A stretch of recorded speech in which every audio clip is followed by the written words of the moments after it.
अंतरसदनीय हिंदी कवि सम्मेलन में कक्षा छठी की छात्रा मैं रिद्धि, अध्यक्ष महोदय, निर्णायक मंडल व सभी गुरुजनों को प्रणाम करती हूँ। हास्य रस से युक्त कविता प्रस्तुत करने जा रही हूँ, जिसका शीर्षक है रेल की यात्रा, जिसके कवि हैं श्री महेंद्र अजनबी। भारतीय रेल की जनरल बोगी, पता नहीं आपने भोगी कि नहीं भोगी। एक बार हम भी कर रहे थे रेल की यात्रा, प्लेटफॉर्म पर देखकर सवारियों की मात्रा, हमारे तो पसीने छूटने लगे। हम झोला उठाकर घर की ओर कूदने लगे। तभी एक कूली आया, मुस्कुरा कर बोला, भैया अंदर जाओगे? तभी हमने कहा, क्या तुम पहुंचाओगे?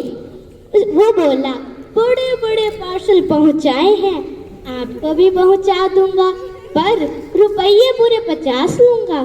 हमने कहा 50 रुपये? वो बोला, हाँ भैया 50 रुपये, 2 रुपये आपके, बाकी सामान के। हमने कहा, भाई सामान नहीं है, केवल हम हैं। तो वो बोला, बाबूजी तो क्या आप सामान से कम हैं? भीड़ देख रहे हैं, कंधे पर उठाना पड़ेगा, धक्का मारकर अंदर पहुंचाना पड़ेगा। वैसे तो हमारे लिए बाएं हाथ का खेल है, मगर आपके लिए तो दायां हाथ भी लगाना पड़ेगा। मंजूर हो तो बताओ। हमने कहा, देखा जाएगा, तुम उठाओ। कूली ने बजरंग बली का नारा लगाया और पूरी ताकत से हमें जैसे ही उठाया तो खुद बैठ गया। दूसरी बार कोशिश की तो लेट गया।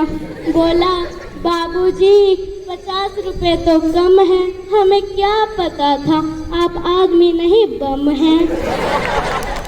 हमने कहा, बहाने मत बनाओ, जब ठेका लिया है तो उठाओ। जैसे तैसे हम डिब्बे के अंदर पहुंचे। यहाँ का दृश्य तो और भी घमासान था। पूरा का पूरा डिब्बा अपने आप में हिंदुस्तान था। कोई सीट पर खड़ा था तो कोई बैठा था। जिसे खड़े होने की भी जगह नहीं मिली, वो सीट के नीचे पड़ा था। हमने एक गंजे यात्री से कहा, भाई साहब हमारे लिए भी थोड़ी सी जगह बनाइए। वो सिर झुका के बोला, आइए हमारी खोपड़ी पर बैठ जाइए, आपके लिए ही साफ की है।